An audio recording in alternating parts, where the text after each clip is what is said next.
Hi, I'm Kevin with Halvor Lines. I'm here to show you how to safely deliver to a customer with a deck van trailer. Always want to have these padlocked. They're not a cheap load. Keeps people from having prying eyes. Especially when unloading on the side of the road. Make sure no traffic before you open and secure the door. So when climbing in a trailer, you're supposed to keep 3 points of contact.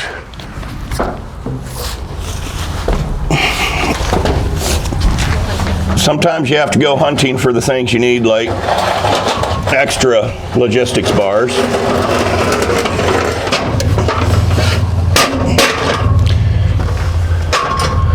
You know, you could make a hard break, or they weren't put in position in the first place, so you need to get those ready.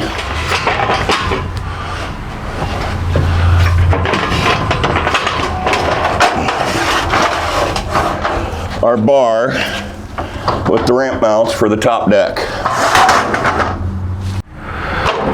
These need to be facing out this channel. This is where the ramps go.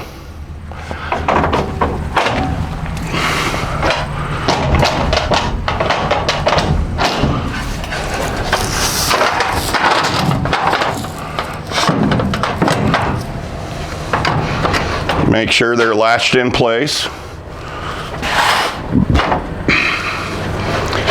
And you need to add 2 more bars.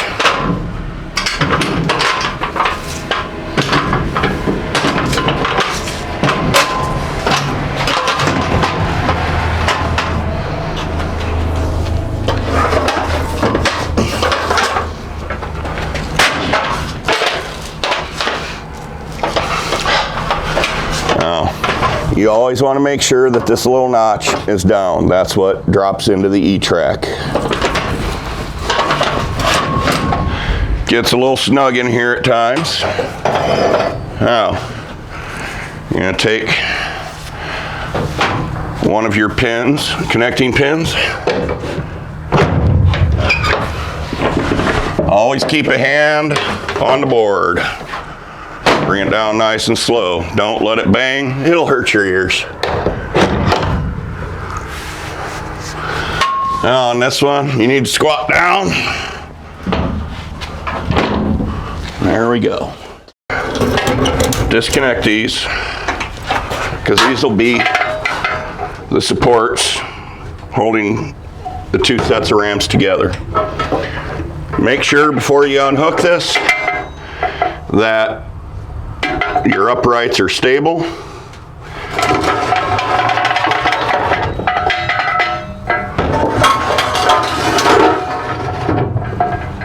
And not going to roll into any of the units on the trailer.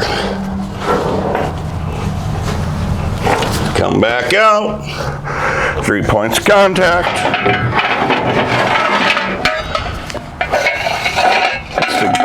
Great magic disappearing connecting rod, and we're going to find out where our bottom set of ramps are. These are the bottom ramps because of this angle here. So you can see that nice long angle. It means it's the bottom set. So we need to go to the other side, get the top ones. The top ones, they have this real quick angle, and they will have this on both ends for pins to go into. So, grabbing in the middle. Stickers will tell you where the middle is. Between the 2 bulkheads inside. They're about 75 pounds a piece. Not heavy, not light. Balance pretty well when you grab them right. So slide that end out. Get it on your thighs and just kind of sidestep. Nice and easy. No need to be in a hurry. Watch your footing. See how level you are. Okay, now lift that end up. Lay it down. Got my handy short pins here. I'm going to step between the two.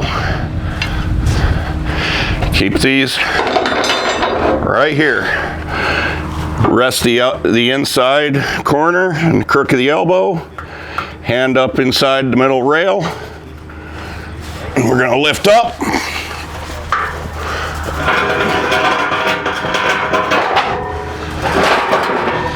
And you come back down, you give it just a little pull back. It'll drop into that channel. And we're going to do the second one. You can see it's nice, even across there. No great angle to it, so reach up, grab hold of one of the bars, both feet on the bumper.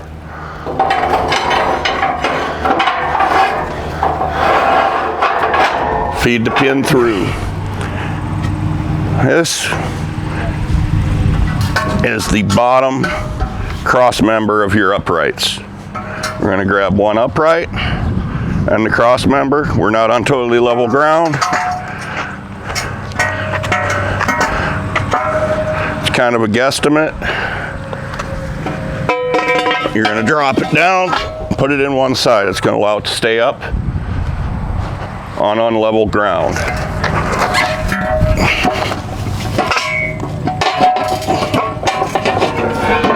I'm going to slide the big cross member out. Like I said, it is much lighter without the long pins in there. So, get one started in the hole. Drop the other side in. Sometimes you'll have to start one side, come over, wiggle this a little, get it to the right angle. So, this side is out of traffic. No cars are going to come by, nothing. So we're going to just lightly put that in.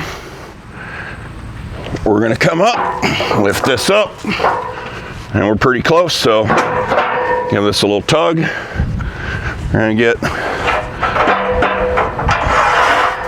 that side started.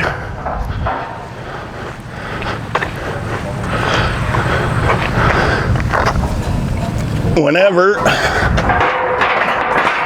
walking near traffic, make sure to keep an eye on it or where it may be.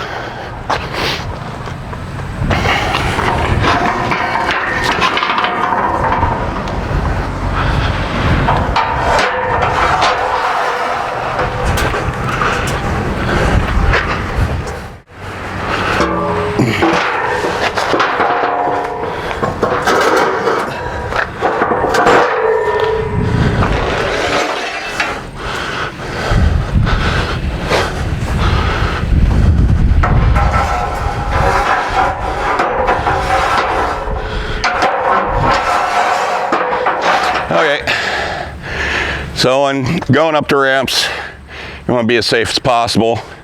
So that means 3 points of contact again.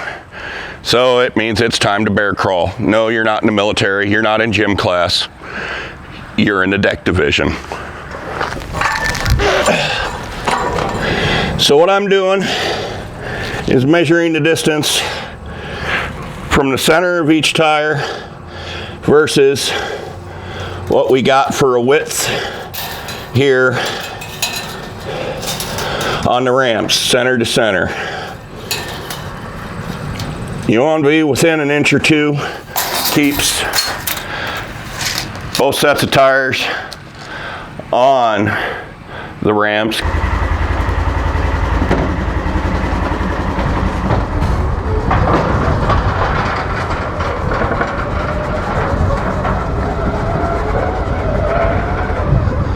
So I have the paperwork in my hand. On the paperwork, it will have a VIN number.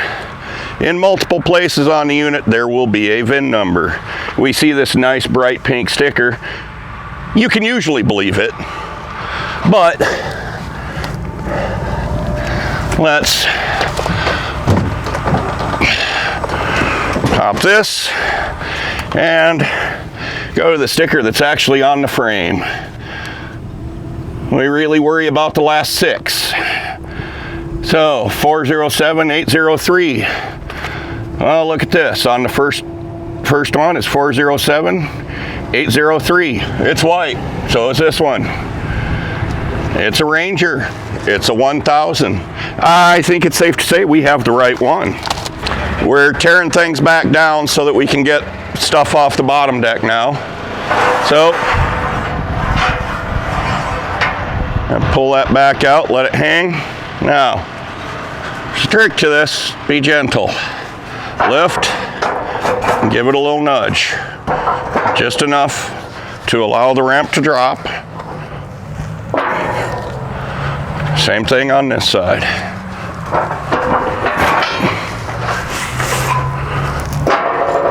Okay, we're going back to the 3 points of contact.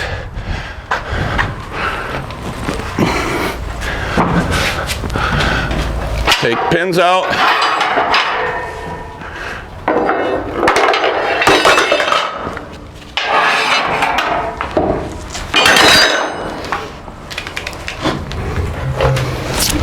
Okay, so take these down. It's kind of the reverse of what we did before.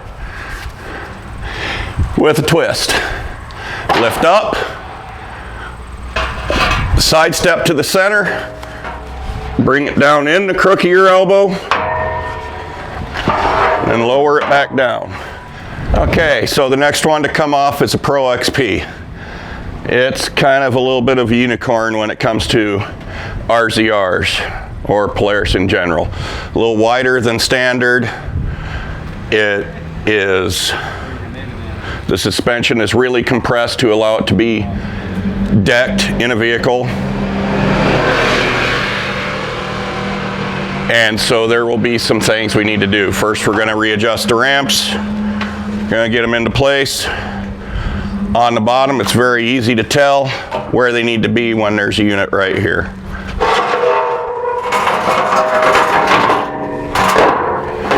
Okay, so you notice some of the decking is up. With the Pro XP, especially the 4-seater like this one, we need to release the suspension before it can be brought out. So we need to raise a couple sets of the floor. Now, that's no big deal until you get over the machine. You gotta be very careful when you take these out. Do not drop them on the machine. So, pull one side out, keep tension on the other side until you get in the middle here, and then lift that side out. Because it's under so much pressure, so we're going to cut this too. Once again, keep your head back, as much body parts far away from it. Okay, one side. We're going to pull that out, set it aside, throw it away later. Now that we have the suspension totally released, it'll come out. You'll find a little orange cap over one of the intakes.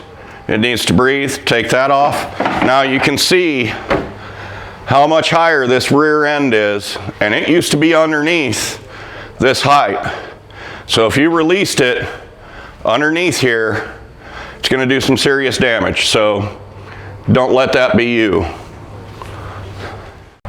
Okay, with RZRs, there's a push button towards the front of the door. It's a suicide door. Most of them come on it.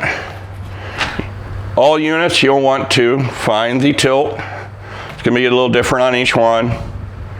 This, because it's out from underneath the boards, is real easy to get into, other than it's so high. Lift the foot up in. Whether I'm doing RZRs or Rangers, I get one leg in. In the Rangers, you're going to be bent down and you're going to bring your butt in. Then, depending on the unit, you either can or can't get your foot in.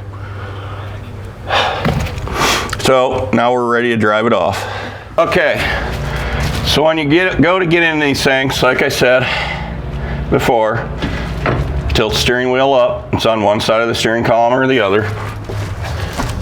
In a Ranger, if you're tall like me, you're gonna want the seat back. Now, what I do is I'm crouched over, as you can see. One foot in, butt onto the seat, hand against the wall, other foot in. Now, before I take off, I want to bring the steering wheel back down a little. So I can have my hand either on top, bottom, wherever, because I need to keep this right shoulder as low as I can get it. You don't want it coming up here and hitting this. It does not feel good, and sometimes it'll jerk your head up into the bar. Neither of those are good things, but there's really not a lot of room in here, so it is what it is. It's not unsafe, it's just take it slow, take it easy.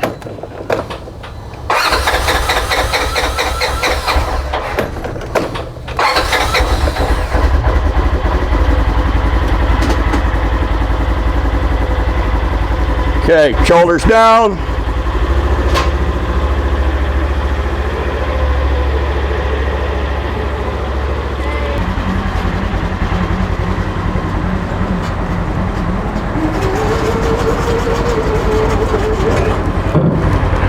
Now, one thing you want to do when you're coming down is pick a spot where your tire is. Keep your eye on that same width from the edge. Keep it there. Go straight down. You're never going to come off so long as you made sure your ramps are the right width.